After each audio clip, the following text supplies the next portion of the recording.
They're now more open to share their issues, because one of the things they're trying to fight so much is stigma. Okay, so if we come out and say, I have gone through this, I believe that you can do it through, we give them hope and we tell them, okay, it's okay to share, it's okay to not be okay, and if you're already struggling, there is a way out of this thing. So that's why we begin with our lived experiences, and we try to create peer support or safe spaces in these areas that we go to, especially in the universities and in the schools and the communities that we go to. So that when we leave, we have a support group for these people that we leave behind. And it's just a one-time visit, but you can come back and manage, come back and check, come back and train people to handle the situations that they are going through, or the mental health challenges that they are going through.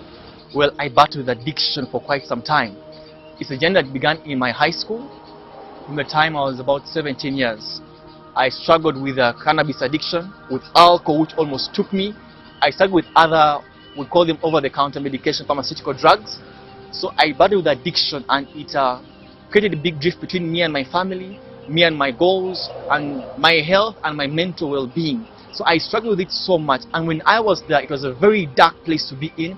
It was a very painful place.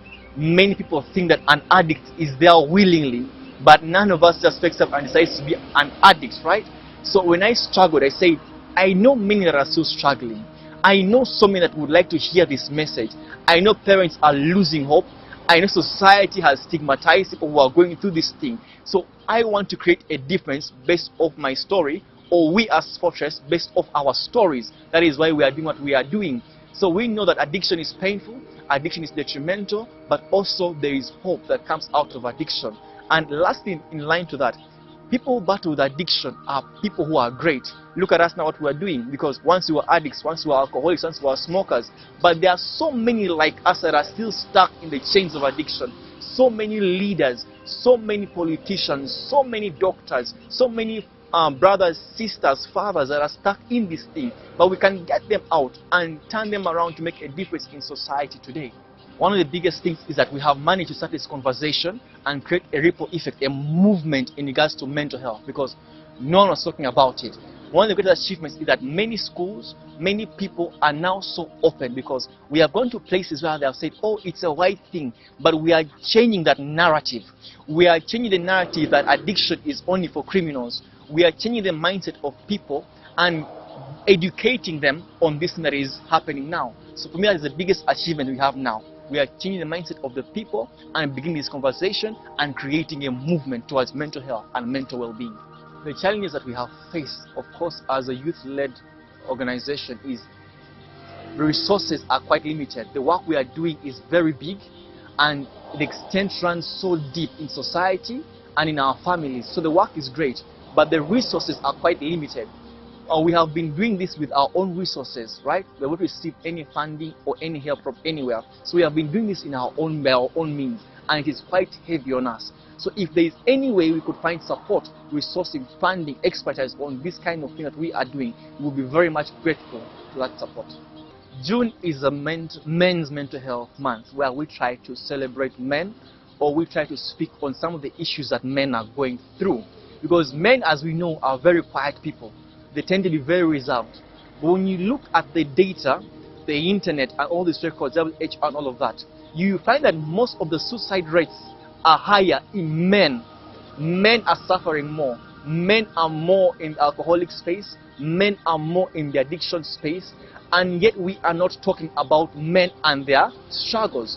And men struggle to open up so much. So when we give them a month like June, and we try to reach out to them, it creates a very big impact. So in the month of June, as Fortress, as mental health community, we try to say, okay, how are you doing as a man? How is life as a man? How is being the head of your household as a man? How does it feel to be a provider? Do you only look at yourself as a provider or as a man? What is your identity based on? Is it based off what you can do or what you cannot do? Are you celebrated? Do you feel loved? Do you feel empowered? Do you feel like you matter in society? Even if you're not working, even if you don't have the resources as a man, do you still feel like a man in your home? Do you still feel like a man in society?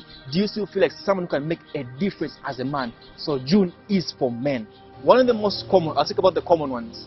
We have depression. People are going through depression, where you find that you have no motivation for life. You can't do anything. Your goals, your work becomes so cumbersome. You feel like nothing else matters in life. And when someone goes through a lot of depression, it is then we have suicidal tendencies, right? We also have anxiety. You have a fear of something going wrong or something that is up, like everything is failing. You have an anxiety. We also have addiction, which is triggered by most of these other things. And all these come from trauma, most of them. Although some are predisposed of your genetics, okay? Because some groups of people are already genetically predisposed to these mental health challenges. We also have things like schizophrenia, where we see things that are not there. So some are the common ones: depression, anxiety, schizophrenia. We have bipolar disorder, where we have high manic episodes and major depressive episodes. We also have BPD, or borderline personality disorders. These are some of the common ones that we see in society today, especially among the young people. So when you look at alcohol, alcohol is something that is everywhere in society today. When I was starting to drink alcohol, I was trying to cut off another substance. So I got into alcohol because it is more socially acceptable, right? They say it is not as dangerous as we think it is. But alcohol is more addictive than weed. Alcohol is more addictive than most of the substances that we take. And then the thing is that we say it is part of culture, we say it is part of society, we say it is for networking, okay? So because it is accepted morally, it draws more people towards it. And yet, when you look at the effect of alcohol, mentally, you can easily run mad. 2, your liver or your organs easily go bad. People suffer with liver cirrhosis because of what? Alcohol. And quitting alcohol, the withdrawal you get from alcohol is so bad. You feel like you're going to die. Why? The bloodstream, the mind, everything, the alcohol is running everywhere. And we have what we call high-functioning alcoholic society. You can drink, you go to work. You drink, you come back home. So we do not really find it easy to pinpoint and say this one is struggling with alcohol, unless it is already too late. And the withdrawal and the quitting is so difficult when it comes to alcohol. We are a very unique generation, I would say. Every generation has its own struggles or its own battles. And the solutions to the battles of this generation are not the solutions for the battles of the previous generation. There are methods parents have tried to use to try and help their children, but it is not working. What we must do is seek professional help. If the parents are interested in helping, but they do not know the best way to help. And some of them have reached a point where they want to give up on their children. And I will tell that, please do not give up yet. Just ask those who have gone through this thing, ask the professionals, there is a way out of this thing.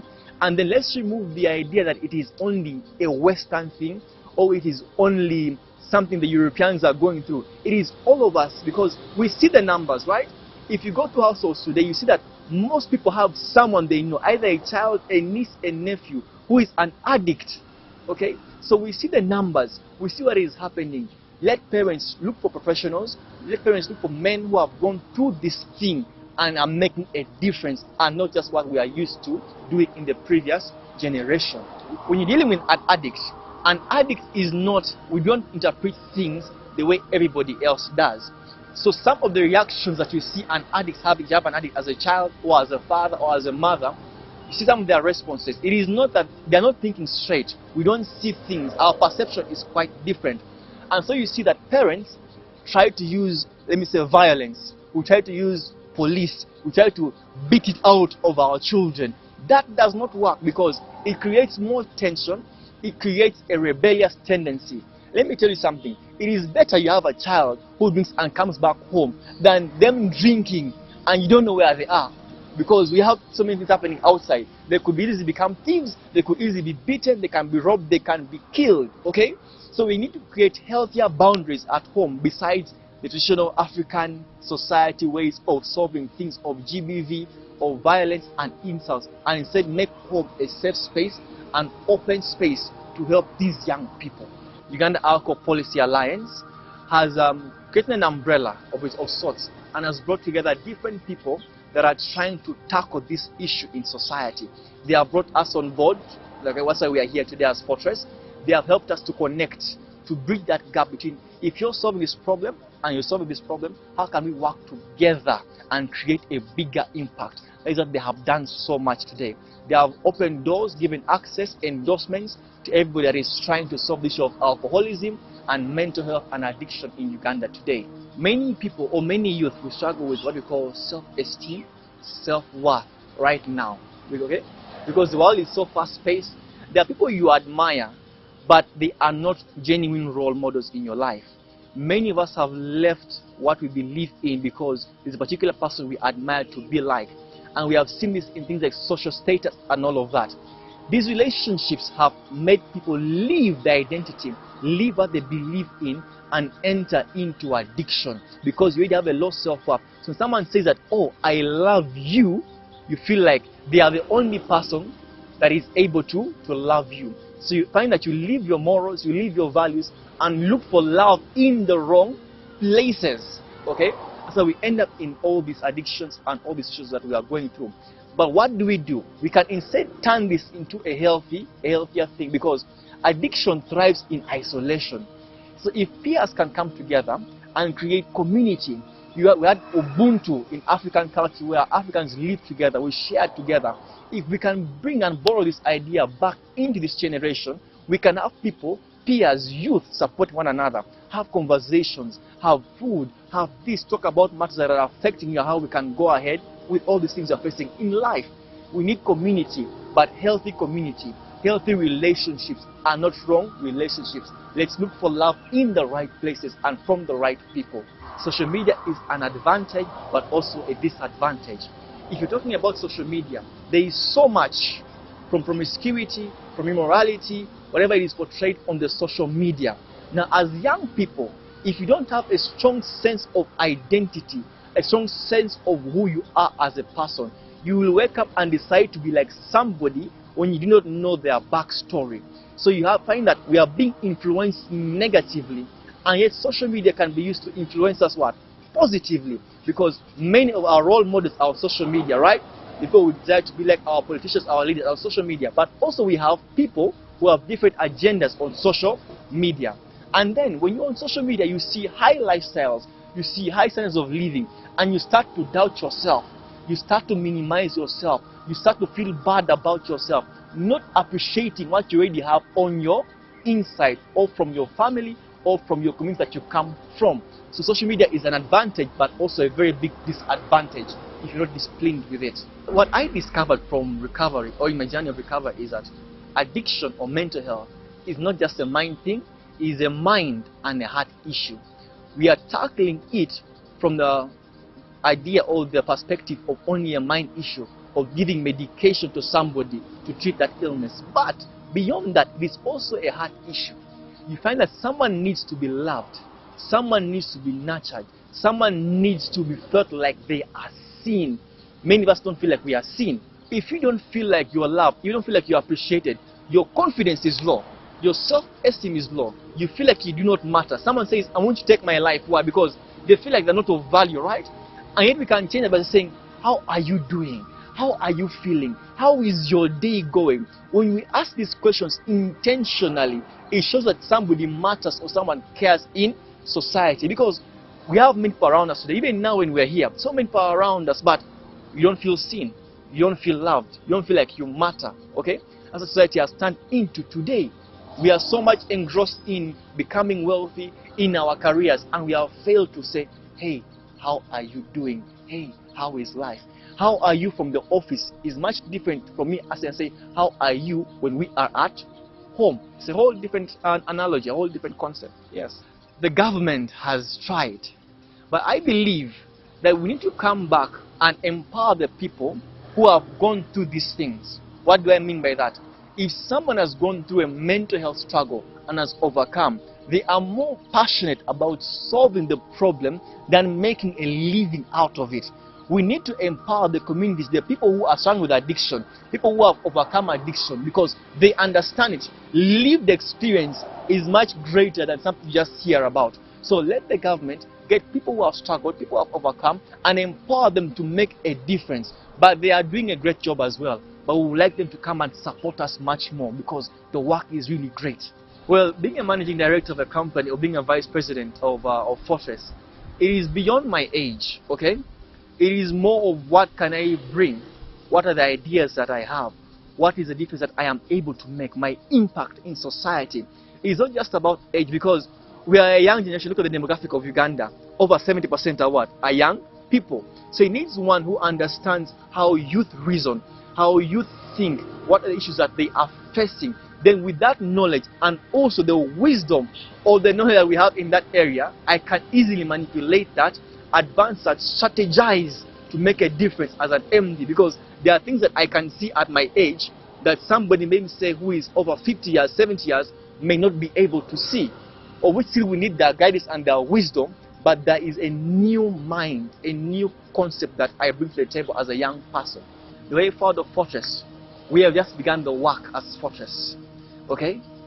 Most of the heavy work has not even begun. There is still so much that we are planning to do. What we want to say as Fortress is, join hands with us, come support us in one way or another. It could be in resources, it could be in endorsements, it could be in access to places where these conversations are being had, where policies are being made, where discussions are being made about the young people and about mental health and about addiction. Let's come together and join hands with Fortress and open more doors and create change as Fortress. My appeal to different stakeholders is, let's have these people in the rooms. Let's have young people in the rooms. Let's guide them. Let's allow them to talk. Let's allow them to pitch their ideas. Some of them may not be experts in the field, but with the guidance of those who have run ahead, I believe that when we work together as stakeholders, as Fortress, as young people, we can create much more. Not doing it as a by the way, but as something that is impacting and influencing society today. Well, first I'd like to thank UBC for the time for this interview. It's an amazing opportunity to get our message out there, the visibility to appeal to the different people.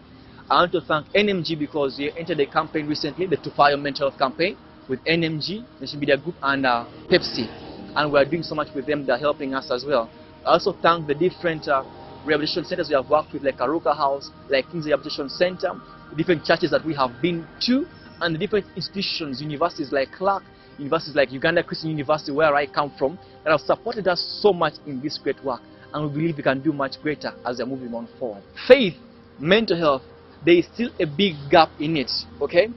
We deal with things from a spiritual perspective, but also there is a professional perspective that relates to mental health. We need to equip our church leaders in professional counseling and in understanding young people. It is so important. But the church needs to come together and also work with people like the UCA, Uganda Counselors Association, other young people on a round table to discuss and see the best solution. Prayers are good, but after you have prayed for me, counsel me. Prayers are good, sermons are good. After that, how have you empowered me as a young person or someone struggling with mental health? Our location is Boyogerere, Fortress Uganda. Our email is fortresscareuganda@gmail.com. Thank you everybody for joining and thank you for watching. I say all this for God and my country. Let's come together, let's make a difference, let's advocate, create awareness for mental health. Thank you.